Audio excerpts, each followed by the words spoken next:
On this week's episode of On the Move, we're going to be taking a big bike ride just outside the state park on the Chuck Huckleberry Loop. And we're going to be exploring the east side of Saguaro National Park, Park-Rincon Mountain District. So thanks for tuning in, and here we go.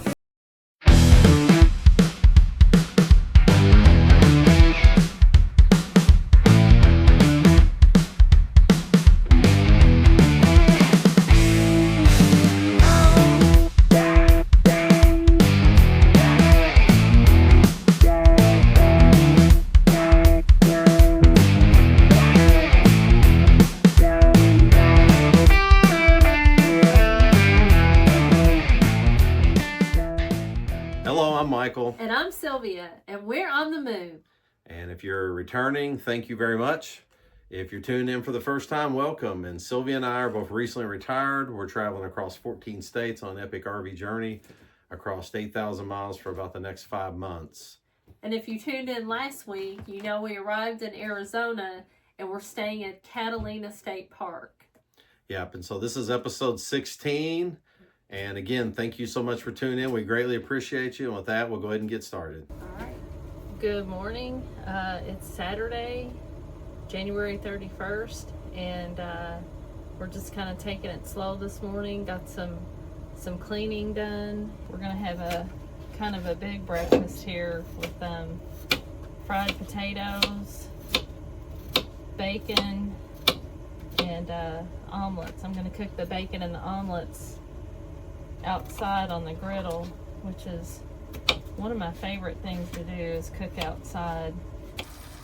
All right, got those started. Gonna put the lid on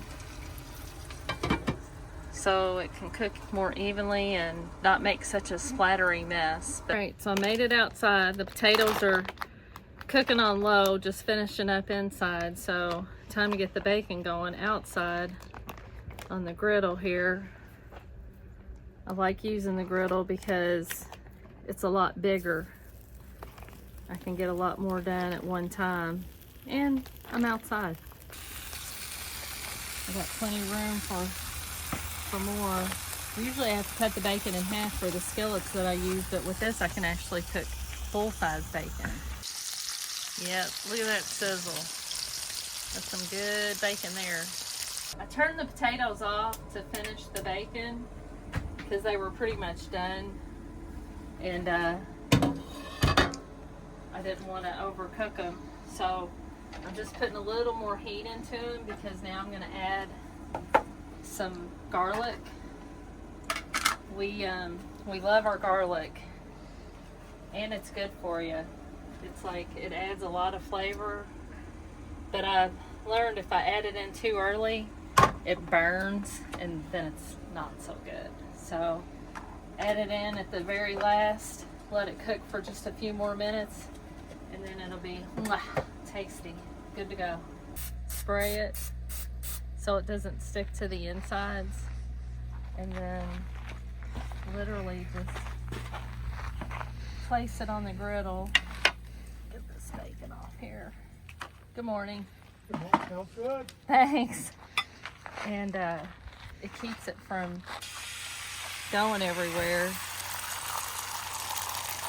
And then I'll, of course, throw some cheese on there. It's actually leaking out a little bit. It does just a little bit, but not enough to have to worry about it. And then I just kind of let it firm up a little bit, and then I can flip it over and flip it. And it just makes it so much easier to be able to cook eggs on the griddle. I had to learn the hard way because I tried to make eggs over easy would be fine, but if you're doing scrambled eggs, you really need something to kind of hold it in place, or it's just gonna go everywhere. So what you got going here? Well, we got our egg and cheese omelets, or potatoes with garlic, some meaty bacon, some strawberries, and some sourdough toast. Yep, and then Of course, salsa. some for salsa you. for me, for eggs. Yep, and butter and jelly for me. Oh yeah. Well, let's dig in. Yes. I love mornings like this when you can sit outside and eat. It's awesome.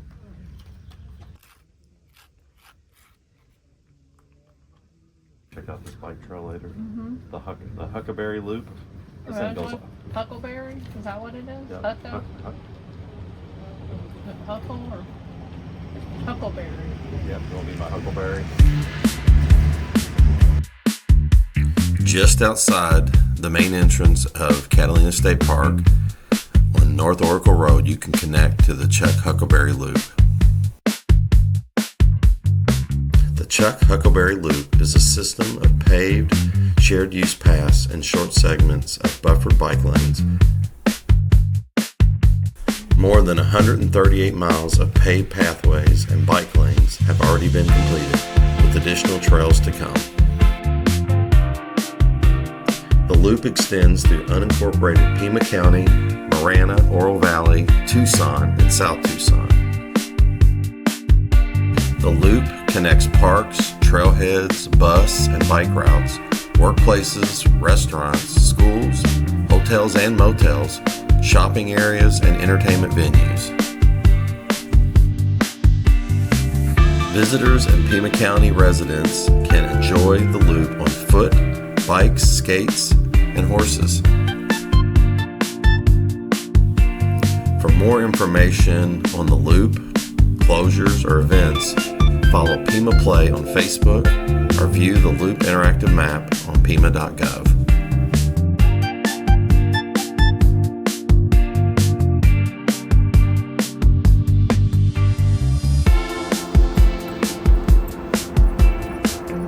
There's a lot to it. It was well thought out.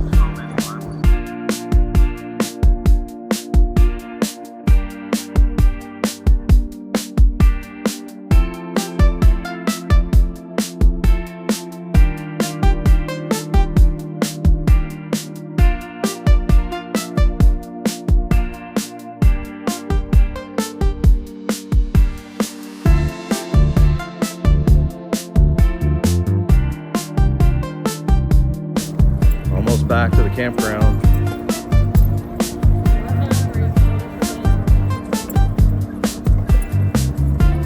Yeah, that's a pretty awesome trail. I can imagine you could just go out on it multiple times and figure out where it is that you want to take it.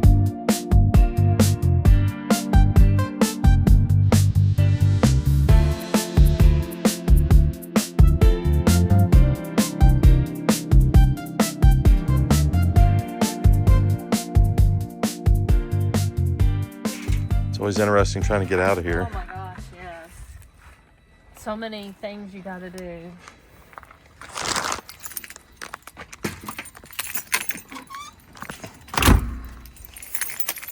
and take. Yep. It'll lock us up.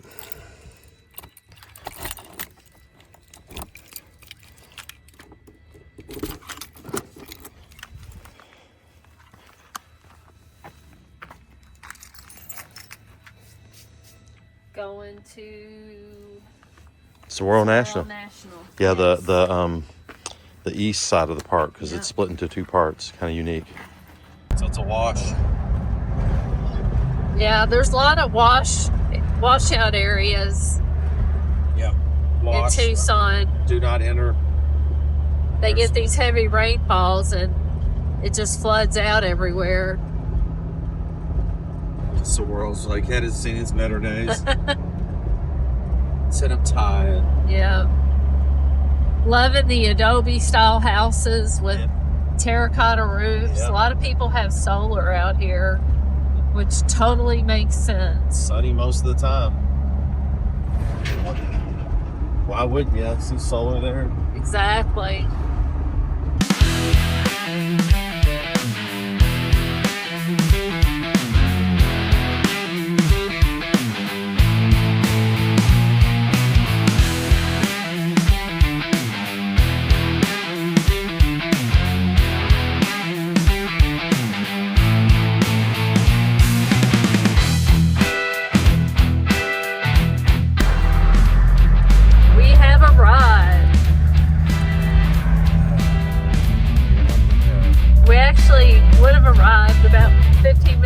But realized we were between a half and quarter tank of gas. Our gas station decided to go.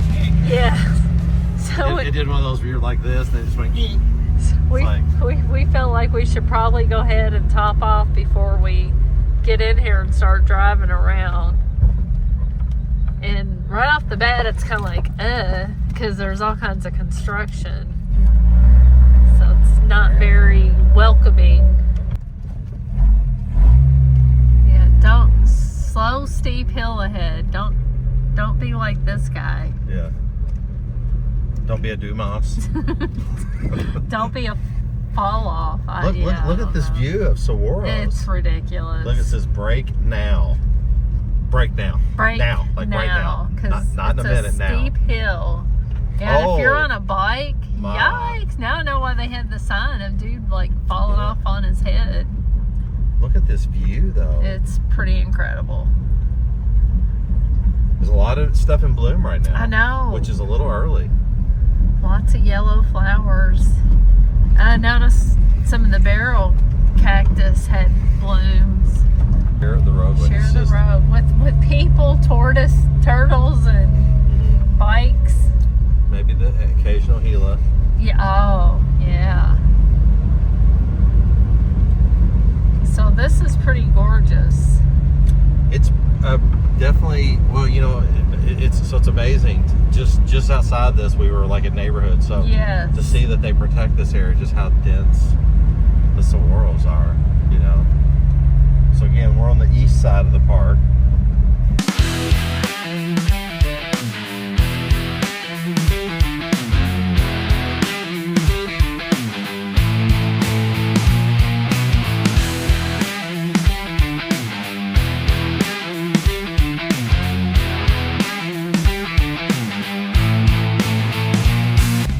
Very scenic drive through Saguaro National Park. But you figure it wasn't like the Spans just stopped here. No. Yeah, that staghorn show is beautiful. It is. Somebody's on a bike here. They've gotten off. Cactus as far as the eye can see. It's a feast. Feast of cactus. It's all right. And we were just talking about how they only go so far up the mountain. Well, yeah, over here. And then you don't see them, and we're guessing that's because the temperature goes down. Oh, this is cool through here. It's multiple grown like all together in one conglomeration.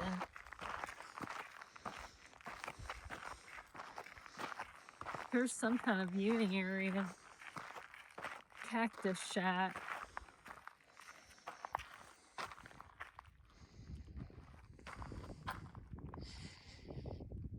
So they had a telescope here. Yeah, I bet you get a pretty good, nice sky here. Sure.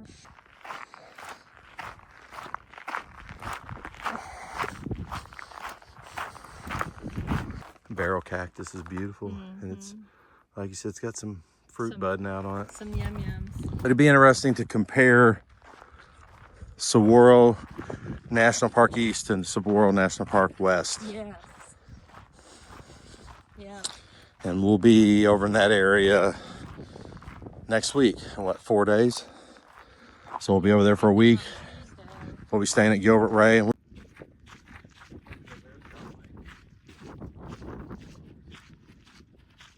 yeah, some of them have several sprouts. now, this fella definitely wants a hug. I'm just not tall enough. I mean, it's definitely got we'd be getting a full-blown bromance going right now.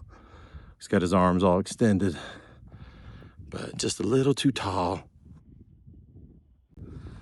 I kind of hear a Dr. Evil voice right now going, hug, hug. Never consider myself a tree hugger, but I'm definitely gonna love on this saguaro here. I can't help it. I think you're actually touching it. Oh no, it's getting a full-blown hug here. It's right. getting a full-blown hug. I'm giving it a it's wide like, dude, berth. you gotta buy me flowers or dinner first. It's a good-looking guy.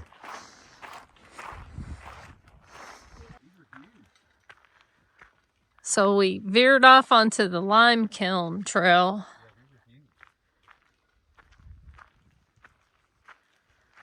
These were massive. Looks like there's an interpretive on the other side, but these were big, man. Yeah, you can see where they stacked all the limestone and then Yeah. like basically formed it together. I mean, To use it as a kiln. yeah, it's just a remnant. I mean, you're not seeing all of it because it's not all entire. So Willie, you doing all right, buddy? We're going to take you to the vet today and get you all checked out. So we had to end up bringing William in to the vet here in Oro Valley, Tucson, at the Catalina State Park campground because we thought his UTI was going away with the amoxicillin that we were giving him, but it's coming back. So our vet back home recommended that we check in locally with the vet. And the most important things, you're going to do a culture of his urine and then send it out, and then that'll direct him on what's the best antibiotic for what course. And then they're going to give him, I forgot what they said those drops are called, for inflammation to help him with the pain and discomfort. Yeah, it's I forget it, but it's not meloxicam, but it's a version. It's a liquid version like meloxicam. So I'm glad for that because I know it's uncomfortable for the poor guy. So racking up quite the bill here, as anybody who's a pet owner knows, but they're worth it. Good morning from Tucson, Arizona. Sunny Tucson, Arizona, where it's, I think, about 60 degrees right now, warming up. It's coming up quick. So getting ready to load the bikes up. We're unfortunately and sadly leaving Catalina State Park today, but not leaving Tucson. So we're gonna just head over, we're on the east side of Tucson, we're gonna head over to the west side of Tucson. We're leaving Catalina State Park and we're heading over to Gilbert Ray. We actually kind of got on the whole e-bike thing, I think, pretty early. We bought these back in 2020 during COVID. And when I first mentioned getting e-bikes, Sylvia had heart failure and was like, "Are you crazy? Those bikes cost what?" And now she can't imagine not having one. Nope. But really, in the scheme of things, there's people that pay a whole lot more for real expensive road bikes. Yeah, these dudes are heavy. They weigh, and I forget, but somewhere over 70 pounds. And like Sylvia said, when you take the batteries off, that takes some weight off of them. Plus, God forbid if anything ever did happen, the battery is actually the most expensive component on the bike. So we use this this cargo carrier. These bike racks for e-bikes can get really expensive, close to $1,000 or sometimes over. And this is just your typical cargo carrier that you can buy anywhere. Bought this one from Harbor Freight for under $100. Went ahead and outfitted it with trailer lights with the protectors so that, because we cover up the regular tail lights, you can see brake lights and turn signals, and wired it all in. And this thing has like a 500-pound capacity, so it holds these bikes no problem.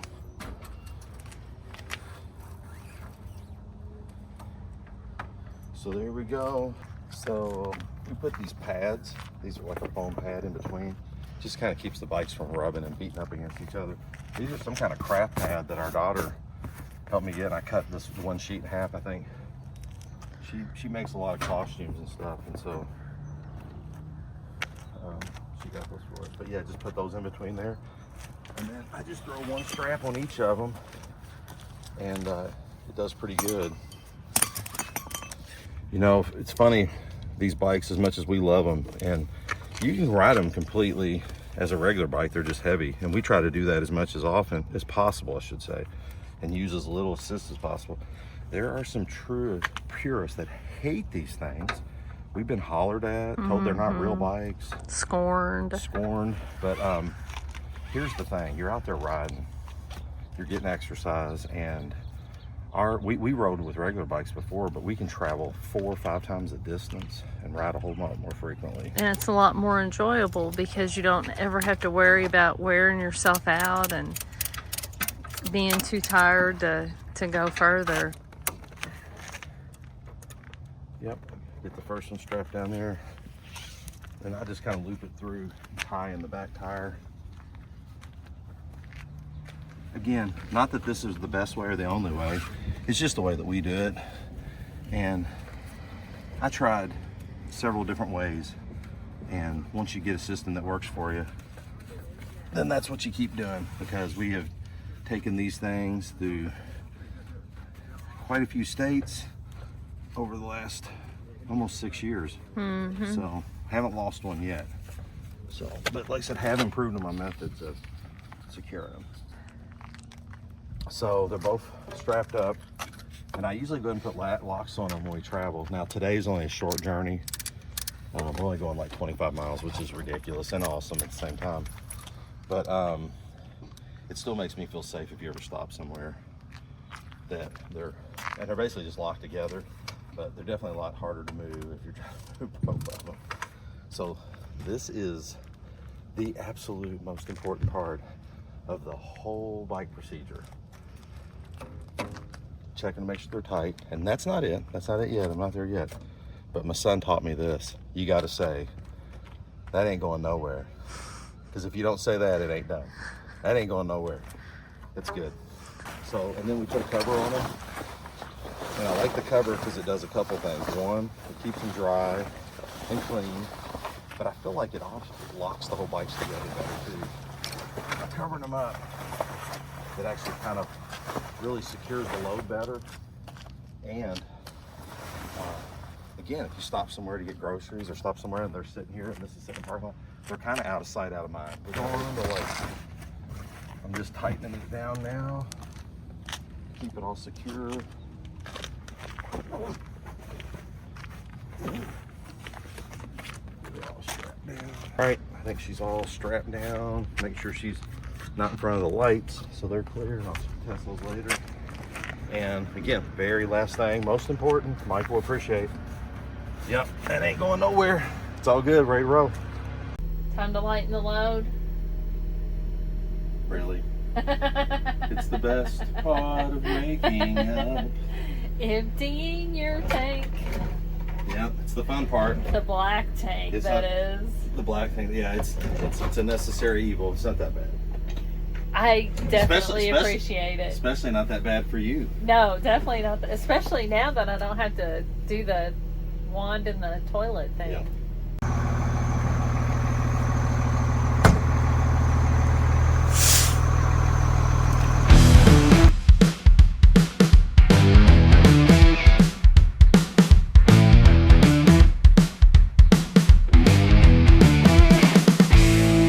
Thank you so much for watching today. We greatly appreciate you. Please like, comment, and subscribe to our channel On the Move so you can continue to follow our epic RV retirement journey over the next 5 months, 8,000 miles in 14 states. And you don't want to miss next week's episode as we head only 25 miles across town to the east side of Tucson to Gilbert Ray Campground, where we'll explore the west side of Saguaro National Park and the Sonoran Desert Museum. Again, thank you so much for watching. We always greatly appreciate you, and God bless.